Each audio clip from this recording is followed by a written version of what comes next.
dalam Alkitab, saudaraku, kita membaca dalam beberapa minggu yang lalu mengenai hamba Tuhan Barnabas, saudaraku, yang dikirim ke Antioquia, saudara, dan dikatakan mengenai Barnabas adalah seorang baik, penuh dengan Roh Kudus dan penuh dengan iman, sehingga banyak orang, sebagian besar orang, jiwa-jiwa diselamatkan.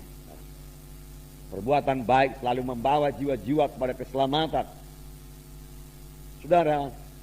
Dan juga, saudaraku, minggu yang lalu kita melihat, saudaraku, bagaimana satu orang janda, saudaraku, yang kaya dengan perbuatan yang baik, yaitu Tabita.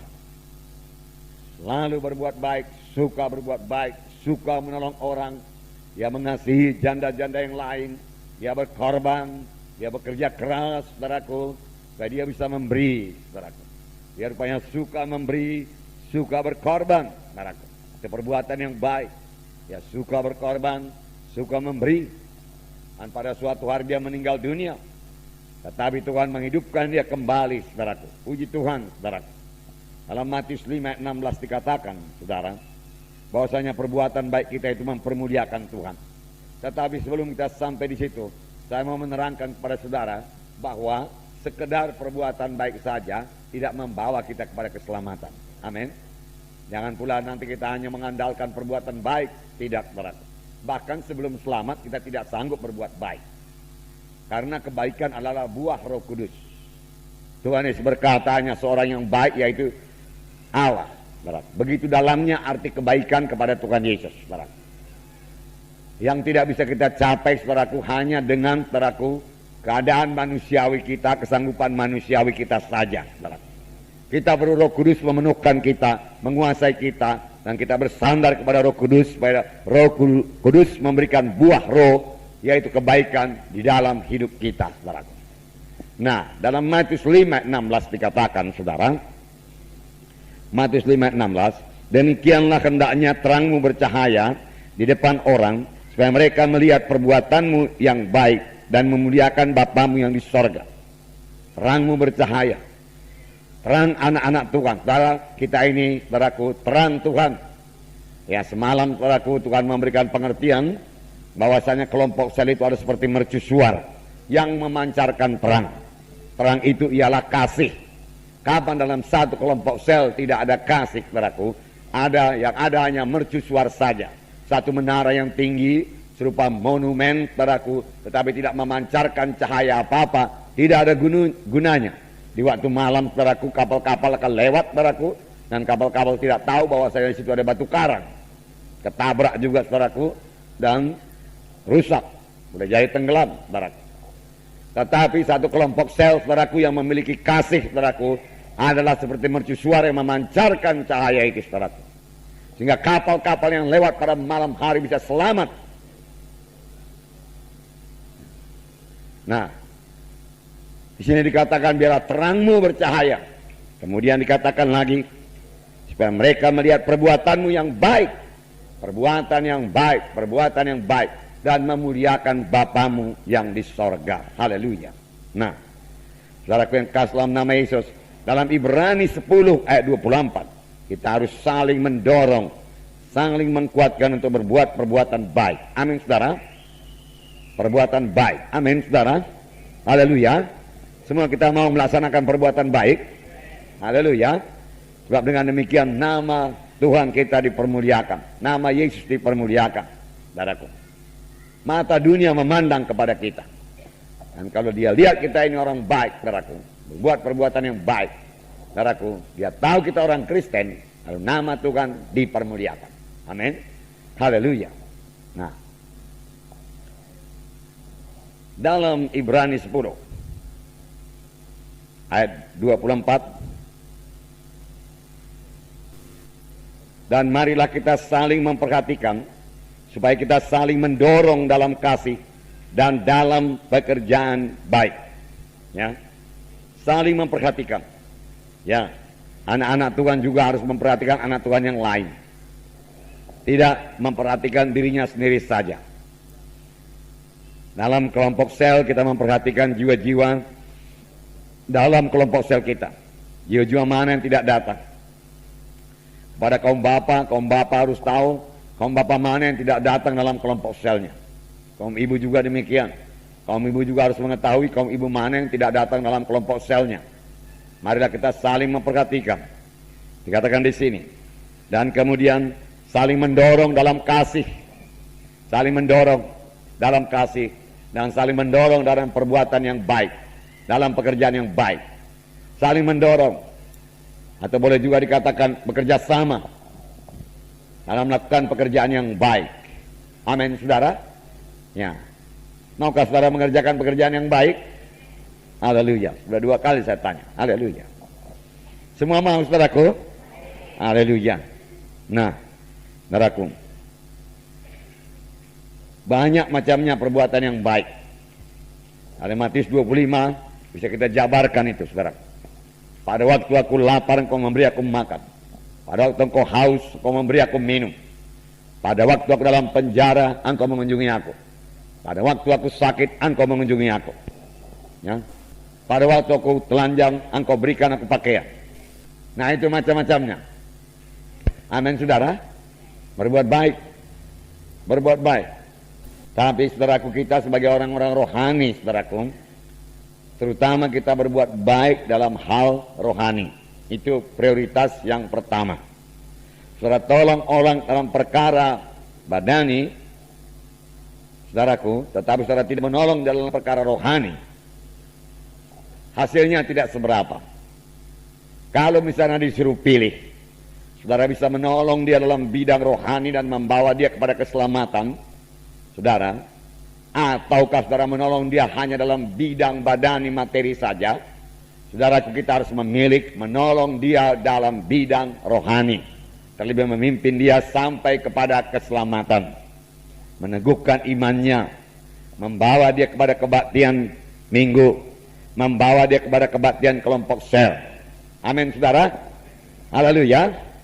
Ya, saya yakin itu perbuatan baik. Membawa orang ke gereja itu perbuatan baik. Membawa orang kepada keselamatan itu perbuatan baik.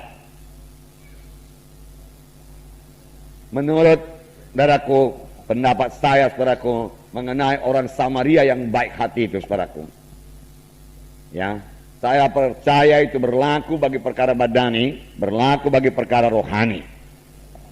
Orang Samaria yang baik hati, perumpamaan yang diberikan Tuhan Yesus, di mana Tuhan Yesus berkata, perbuatlah demikian supaya kamu hidup, berlaku untuk perkara rohani, berlaku untuk perkara badani. Amin, saudara.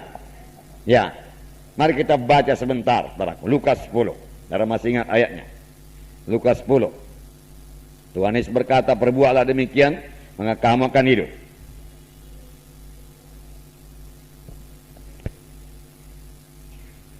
Mari kita baca bersama-sama. Lukas pasal 10 ayat 25 mulai. Dapat, saudara? Lukas pasal 10 ayat 25 sampai 37. Saya katakan tadi ini berlaku untuk perkara rohani, berlaku untuk perkara badani.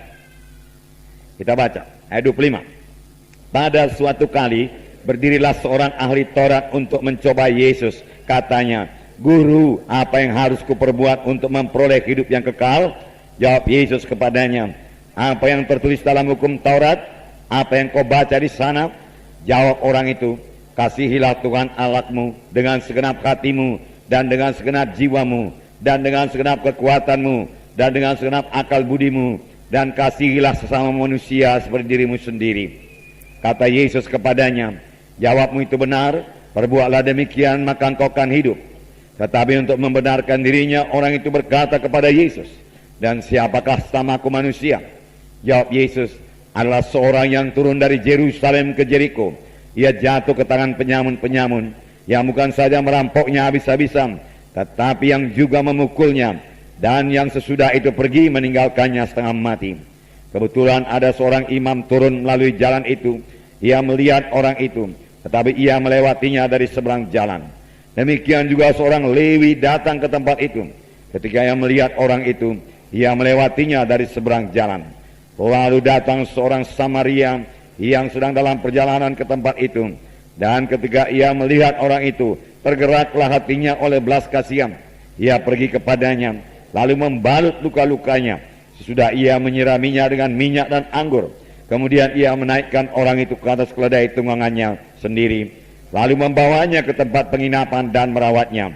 Keesokan harinya ia menyerahkan 2 dinar kepada pemilik penginapan itu, katanya, rawatlah dia, dan jika kau belanjakan lebih dari ini, aku akan menggantinya waktu aku kembali. Siapakah di antara ketiga orang ini menurut pendapatmu adalah sesama manusia dari orang yang jatuh ke tangan penyamun itu? Jawab orang itu, orang yang telah menunjukkan belas kasihan kepadanya. Kata Yesus kepadanya, pergilah dan perbuatlah demikian. Haleluya. Jadi ini berlaku, saudaraku, untuk rohani dan badani. Haleluya.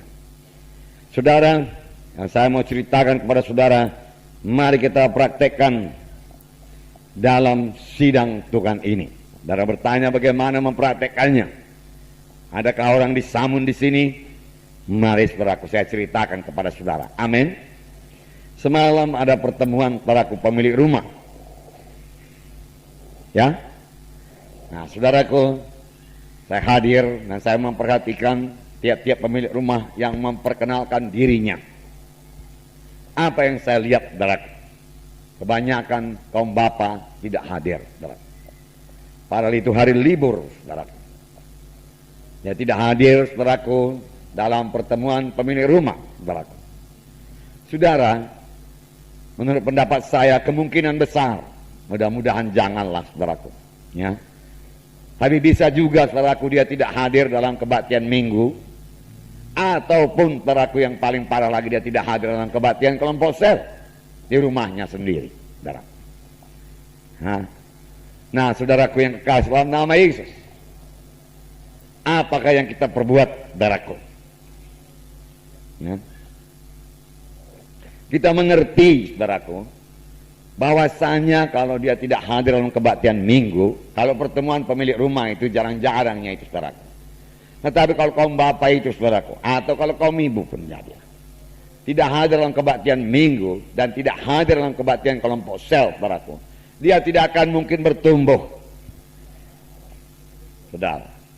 Karena untuk bertumbuh, saudaraku, harus ada dalam kebaktian minggu, tidak meninggalkan perhimpunan bersama-sama, terlebih hadir dalam kebaktian kelompok sel. Karena dalam kelompok sel itulah, saudaraku, diadakan pemuritan. Ini bukan hanya untuk pemilik rumah, saudaraku, tapi untuk, saudaraku, kaum bapa, saudaraku, yang belum hadir kebaktian minggu dan belum hadir kebaktian kelompok sel, saudaraku. Nah, dia tidak akan bertumbuh, saudaraku. Kalau dia tidak hadir dalam kebaktian minggu dan tidak hadir dalam kebaktian kelompok sel, saudara. Dan kalau tidak bertumbuh, saudaraku, apa yang jadi, saudaraku? Dia akan mundur rohaninya, saudaraku. Dan kalau terus-terusan mundur rohaninya, saudaraku, tidak bertumbuh, saudara, ini perkara rohani nih, saudaraku. Keselamatannya akan lucut, saudaraku. Jadi boleh digambarkan keadaannya sebagai orang yang sudah disamun tadi. Tapi kalau nanti saudara mengunjungi, jangan pula bilang sama dia, keadaan bapak macam orang disamun, tahu? Ya. Sebentar lagi bapak kan mati rohani bapak. Jangan, saudara.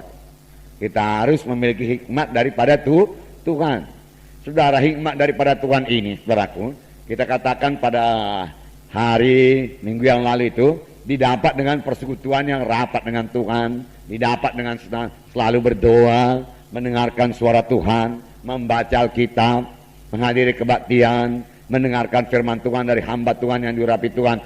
Lalu kita beroleh hikmat daripada Tuhan. Tetapi terutama hikmat ini datang daripada persekutuan kita dengan Tuhan. Oleh sebab itu, baik kaum bapak, baik kaum ibu, harus senantiasa berdoa kepada Tuhan. Minimum 1 jam per hari dia berdoa dan menerima pimpinan Tuhan. Untuk ini memang perlu penyangkalan diri. Tapi firman Tuhan berkata, tidak ada padamu karena kamu tidak berdoa. Kamu berkelimpahan, kamu berkemenangan, kamu rohani karena kamu berdoa. Karena kamu berdoa. Kalau kita tidak berdoa, apa saja yang kita kerjakan tidak teguh. Perkunjungan yang kita kerjakan, saudaraku, rasanya nggak teguh, rasanya nggak berkuasa. kita mulai melayani, memberikan firman Tuhan. Kalau kita tidak berdoa lebih dahulu, saudaraku, pelayanan kita itu firman Tuhan yang kita sampaikan itu rasanya enteng saja, ringan-ringan saja, saudaraku. Karena urapan Roh Kudus kurang di situ, saudaraku. Nah, saudara yang kasih dalam nama Yesus, sesudah kita mengenal keadaannya demikian, saudaraku, kalau Sang Bapa lah kita katakan dulu, saudaraku, ya, sampai pula mundur daripada jalan Tuhan, saudara, akibatnya juga, saudaraku, tidak baik kepada istrinya yang rajin kebaktian, anak-anaknya yang sudah kebaktian, saudaraku. Pengaruhnya buruk, saudaraku, kepada istri yang kebaktian, kepada anak-anak yang sudah kebaktian, saudaraku. Ya, bahkan bisa-bisa saja, saudaraku, dia keluar daripada sidang Tuhan, saudara. Oleh sebab itu kita perlu mengulurkan tangan bagi mereka. Amin. Kita perlu berbuat sebagaimana orang Samaria itu berbuat kepada orang yang disamun itu, saudara. Mula-mula lewat seorang imam, ya. Dia melihat orang itu tergeletak. Dia lihat, saudaraku, dia lihat orang tidak ke gereja, saudara. Tetapi dia tidak berbuat apa-apa, saudara. Dia lihat di kelompok selnya, saudaraku, banyak juga sudah absen, tapi dia tidak berbuat apa-apa. Sebabnya, saudaraku, karena dia tidak mau kesenangannya diganggu, saudaraku. Pokoknya aku beres, sudah. Aku bisa maju terus. Saudaraku, kita ini sesama anggota tubuh Kristus. Amin. Ya. Kita tidak bisa mementingkan diri kita sendiri saja. Kita harus saling menguatkan, saudaraku, sesama anggota tubuh Kristus. Pada waktu kita terima perjamuan suci, kita berkata, kita memperhatikan tubuh Kristus. Dikatakan dalam ayat berikutnya 1 Korintus 11 itu, saudaraku, kalau ada yang menerima perjamuan suci tanpa memperdulikan tubuh Kristus, maka hal itu membawa celaka kepadanya. Itulah sebabnya banyak di antara kamu yang lemah, tidak sedikit yang meninggal dunia. Karena dia terima perjamuan suci untuk dirinya sendiri. Tidak peduli anggota tubuh Kristus yang lain. Pokoknya aku beres, aku bisa hidup sendiri. Nah, kita harus memperhatikan tubuh Kristus, anggota tubuh Kristus yang lain, saudara-saudara kita yang lain. Amin, saudara. Jadi jangan teraku sebagaimana seorang imam itu. Dia tidak mau terganggu, saudaraku.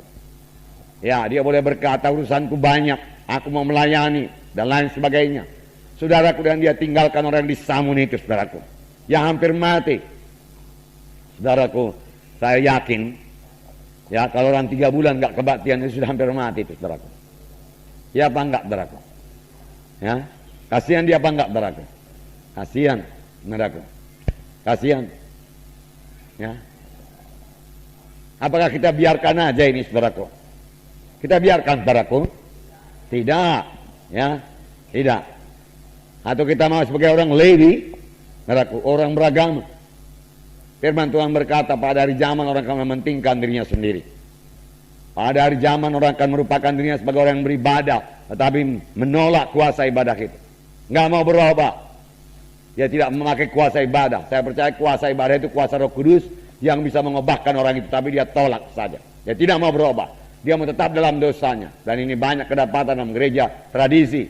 Tapi firman Tuhan berkata, biarkan gandum dan lalang tumbuh bersama-sama. Pada saat penuaian, maka akan kelihatan, saudaraku. Ada malaikat-malaikat yang memilikinya, saudaraku. Dan orang Lewi juga, saudaraku, dia lihat. Tetapi dia tidak mau menolong, saudaraku. Orang itu sudah disamun. Sudah hampir mati. Nah, kalau kita ambil, saudaraku, secara rohani, saya bisa berkata kepada saudara, orang itu hampir mati rohani. Yang tidak datang ke kebaktian itu hampir mati rohani. Ini yang banyak kejadian. Dan banyak tidak dilihat oleh sidang Tuhan. Sayang. Karena banyak tidak dimengerti oleh sidang Tuhan. Biarlah kita lihat ini dan kita mengerti. Nah, perbuatan apa yang kita perbuat? Perbuatan apa yang kita perbuat buat kaum bapa, saudaraku yang sudah lama tidak datang di kebaktian, bahkan pemilik rumah tidak datang di kebaktian, bahkan anggota kelompok sel kaum bapa yang tidak datang di kebaktian, saudaraku, ibu, istri datang, anak datang. Atau kaum ibu yang sudah lama tidak datang di kebaktian, apa kita perbuat? Ya, saya lihat kaum ibu sudah membentuk, saudaraku, kelompok-kelompok perkunjungannya. Haleluya. Ya, kaum bapa segera menyusul. Amin, kaum bapa. Ya, haleluya. Ya, kaum bapa lebih hebat, saudaraku. Haleluya. Terlebih dalam perkara rohani. Saudara, kaum bapa, kita dapat mengunjungi bapa-bapa yang tidak datang di kebaktian. Amin. Ya, haleluya. Apa yang kita perlu, saudaraku? Yang pertama, saudaraku, kasih Tuhan. Dan ini pun sudah ada dalam saudara pada waktu lahir baru. Apalagi saudara sudah penuh dengan Roh Kudus, dibaptiskan. Roma 5:5 berkata, kasih Allah sudah dicurahkan dalam hati kita. Saya katakan kepada saudara, praktekkan kasih itu. Pakai kasih itu. Kobarkan kasih itu. Saudaraku, kalau saudara tidak kobarkan padaku, kasih itu akan pudar. Kasih kebanyakan orang pada hari zaman juga tawar. Jangan biarkan roh akhir zaman ini melanda kita. Kita yang mengalahkan mereka. Amin, saudaraku. Biarkan kasih itu berkobar-kobar, menyala-nyala, saudaraku, dalam hati kita. Haleluya. Ya, itu mendorong kita untuk melayani. Dahulu, saudara, kalau saya tidak salah, kita pernah belajar, saudaraku. Ya, misalnya lah kaum ibu sudah selamat, bapak belum selamat. Ini bukan pemilik rumah, saudaraku. Ya, kaum ibu sudah selamat, kaum bapak belum. Lalu pada suatu hari, saudara, kaum bapak ini berhasillah diajak oleh istrinya, saudaraku, datang di kebaktian. Selamatlah dia, kaum bapak ini. Sering saya katakan, saudaraku, kalau kita baru selamat, kita adalah bayi-bayi rohani. Amin, saudaraku.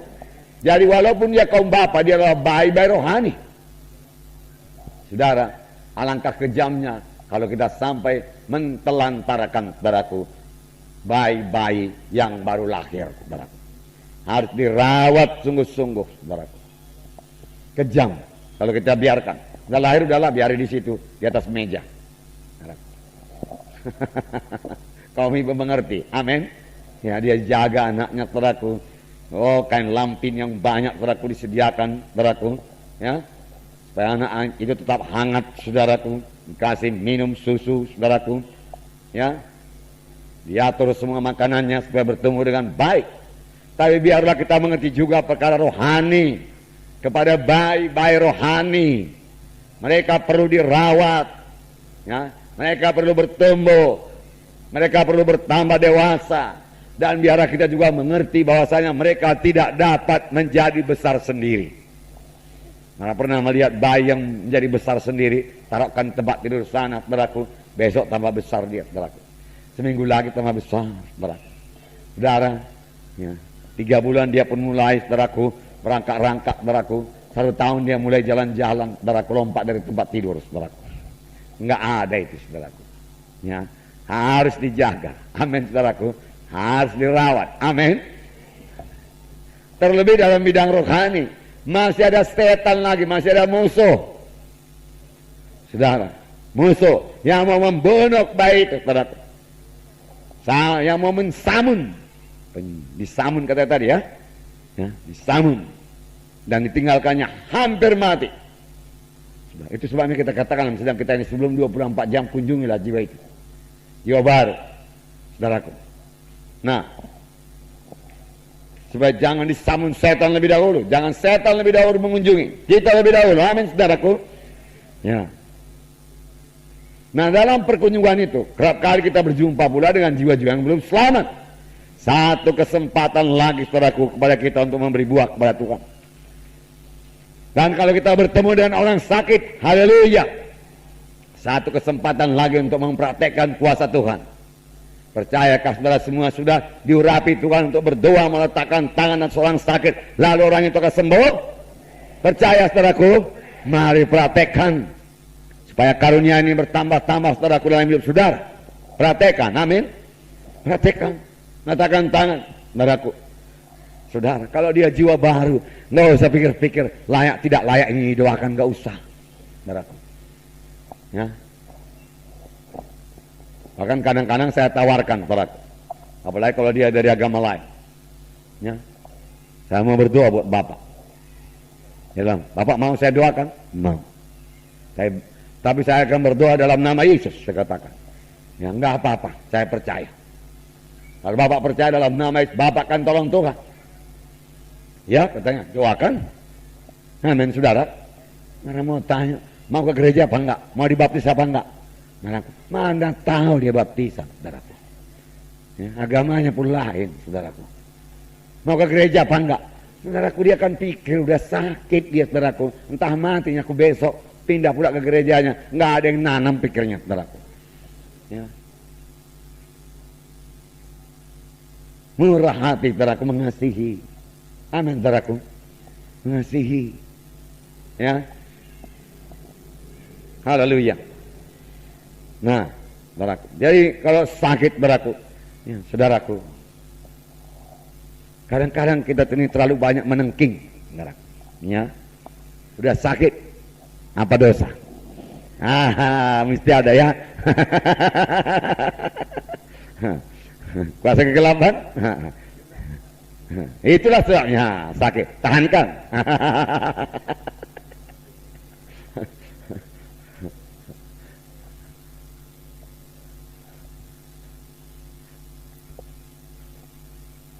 Saya pun kurang tahu, saudaraku. Apa Yesus pernah bertanya itu, saudaraku?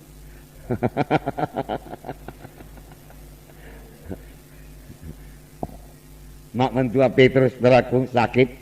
Petrus kasih tahu, saudaraku, sama Tuhanis datang, dia bangkitkan, dia tengking demamnya. Demam, pergi. Sembuh, dan dia layani itu kan.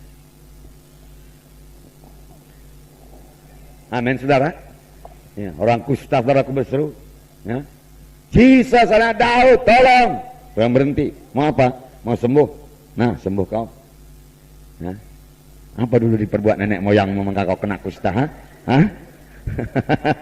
Berapa banyak berkalamu maka kau kena kusta? Itu kutuk dosa, tahu? Kusta itu kutuk dosa. Rasain.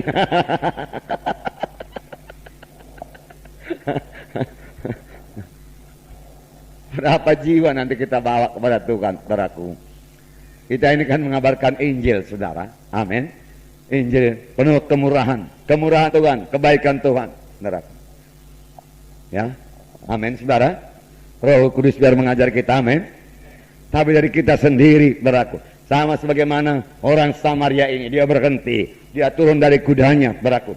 Dia balut luka-lukanya, dia bersihkan, dia angkatkan keledainya. Banyak yang dikerjakannya, amin. Banyak.